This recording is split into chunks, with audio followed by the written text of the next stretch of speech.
بعيد عن الوصفات المكلفة جبت لكم وصفة اقتصادية من الزمن الجميل الكعك القسنطيني أو كعك الغارس كما يسميوه ناس الشرق، من أروع الوصفات والبنة يا سلام.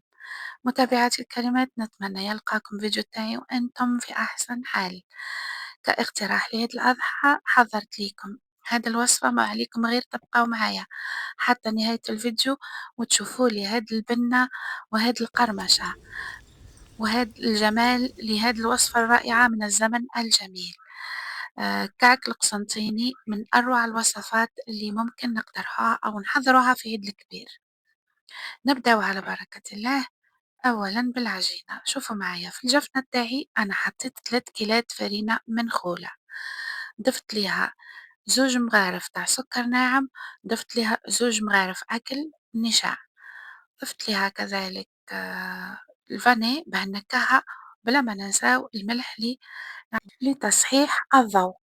نحركوا النواشف كامل مع بعضهم ونضيفوا ليهم كيلة أسمن دايب، اللي عندها يعني الزبدة الطبيعية من الأفضل باه تجي البنة تاعها ولا أروع. نحركوا المكونات كامل أو نبسوا الفرين تاعنا، نمحروها بين كفي اليدين بيان كوم الفو كيما تشوفي معايا حتى يتجانسوا المكونات كامل. ومن بعد نجيو باه نلموا العجينة تاعنا بصفار بيضة. البياض نخلوه بجيه لأنه نحتاجوه فيما بعد. نضيفوا ليه كمية من ماء الورد ونضيفوه من بعد رايحين نضيفوا الماء الدافي باه ما يتشكلش لينا هادوك لي غرومو. شوفوا معايا المبتدئات ضيفوا بالتدريج باه ما تجيش ليكم العجينة طرية. أنا مالجري يعني موالفة نخدم، ولكن في البداية بانت لي شوية طرية. ومن بعد شربت لي لافارين تاعي من النوع اللي يتشرب السوائل. شوفوا كيف ما جمعت وحدها، بما أنه بدأت تجمع هكذا يعني معناها ما عادتش محتاجة يعني للماء أو ماء الزهر.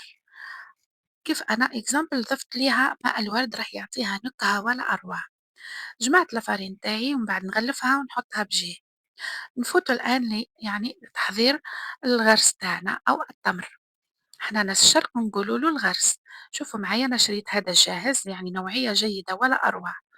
هو ديجا يكون طري ولكن مع ذلك أنا رايحة نزيد نعجنه ونطريه باه تجي الحلوى تاعنا.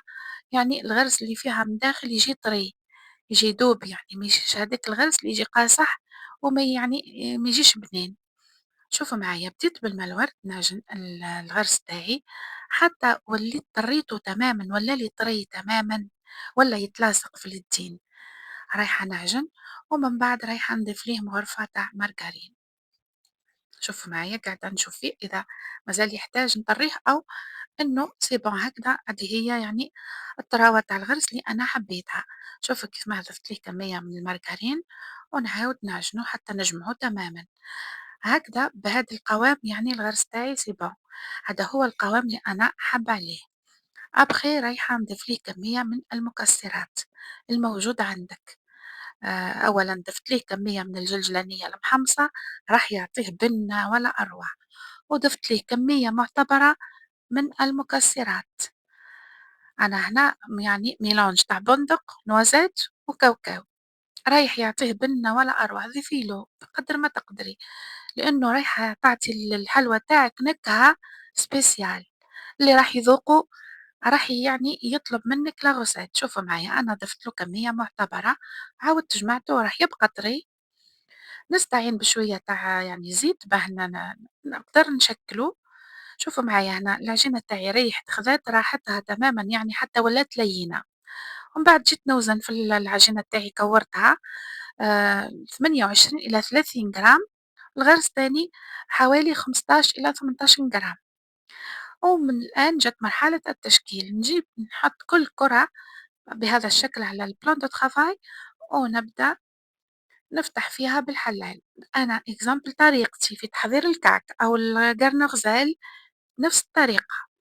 أنا نحبها تجيني من داخل تبان مورقة، لذلك أنا نفتح العجينة تاعي راهي عجينة تاعي هذه مثالية هايلة ولا أروع. مبسة مليح وشوفوا كيف ما أخذت راحتها حتى ولات لينة. كيف فتحتها طوعتني، فتحتها يعني رقيقة بسمك رقيق لدرجة إنه لا تبدو خفاي راهي تبان. ومن بعد نحط هذاك التمر تاعي أو الغرس تاعي بعد ما شكّلته على شكل بودا، نرقّه على قد ما نقدر، ومن بعد نحط بهذا الشكل ونبدأ نرولي. بهذه الطريقة رايحة تتحصلي على حبة كعك تجي مورقة من الداخل ولا أروع، والغرس راح يجيك طري يدوب ذوبان. شوفوا معايا بعد ما روليته نفتح جهة وجهة رايحة نعملها بهذا الشكل، ونبدأ نغلق ونستعين ببياض البيض. شوفوا معايا راح نغلقها، مادام غلقتيها ببياض البيض تأكدي مش راح تفتح لك. شوفوا معايا الحبة، شوفوا العجينة كيف ما لينة ولا أروع، تبان أون ديري حبة فانيد. هذه الحبة الثانية راح نعاودها لمتابعات الكلمات باه تبان لكم الطريقة وراهي سهلة من أروع ما يكون. هاد الحلوى ننصحكم تعملوها لعيد الأضحى، يعني سهلة وبنينة، وهذه أنسب حلوى يعني نحطوها في طاولة العيد. شوفوا معايا فتحت العجينة رقيقة بهذا الشكل، نحط فيها البودرة نتاع الغرس تاعي. شوفوا كيف ما معمر بالمكسرات والجلجلانية، من أروع ما يكون. هذه هي يعني طريقتي في تشكيل الكعك، هذا الكعك القسنطيني. وكذلك أنا كنت ديجا يعني شاركت معاكم كعك النقاش. متابعات الكلمات في القناة يعني أني مشاركة معاكم عدة وصفات من الزمن الجميل اللي ما نقدروش نستغناو عليهم. شوفوا الطريقة والفيديو راه يشرح نفسه. عاودت لكم حبة تانية للمبتدئات باه يعني يبان لهم إنه طريقة تحضيرها بالتفصيل. شوفوا معايا راهي لاصقة بالبياض البيض، ما تخافوش خلاه مش راح تتفتح ليكم. نجيو الآن لمرحلة الديكور. شوفوا معايا هداك البياض البيض اللي كنت خليته في البداية ضفت له شوية يعني فاني باه نتخلص من رائحة البيض، ومن بعد نبدأ ندهن الحبة تاع الكعك تاعي افيك بنسو، ونبدأ نحطها نرمدها في الجلجلانية. أنا ما كنتش حمصتها لأن راح ندخلها للفرن ورايحة يعني تتحمر وحدها. شوفوا معايا هكذا، وهذه هي حبة الكعك تاعنا، ونحطوها في صنيوة. حبة ثانية راح ندهنها ببياض البيض ونرمدها في الجلجلانية. بعد ما نكملوا الحبات تاعنا كامل رايحين نستفوهم في صنيوة حتى نكمل لا كونتيتي تاعي كامل. أنا هاد لا كونتيتي قطعت لي 30 حبة، يعني حتى هو يعني ذكي ما شاء الله. شوفوا كيف ما جاوني 30 حبة، جاتني كمية ولا يعني ما شاء الله جاتني كمية يعني معتبرة.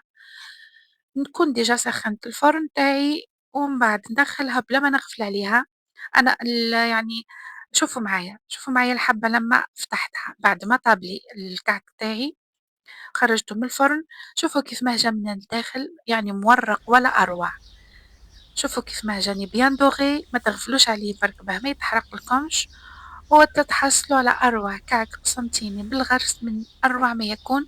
روسيت إيكونوميك في متناول الجميع بعيدًا عن الوصفات المكلفة، بما أنه عيد الأضحى ديجا وحده مكلف بأضحية العيد وما تابع ذلك يعني. لذلك رانا نعتمدوا على إنه نبارطاجوا معاكم يعني des recettes اللي هما يكونوا في متناول الجميع، وهذه الوصفة تليق يعني لعيد الأضحى بامتياز.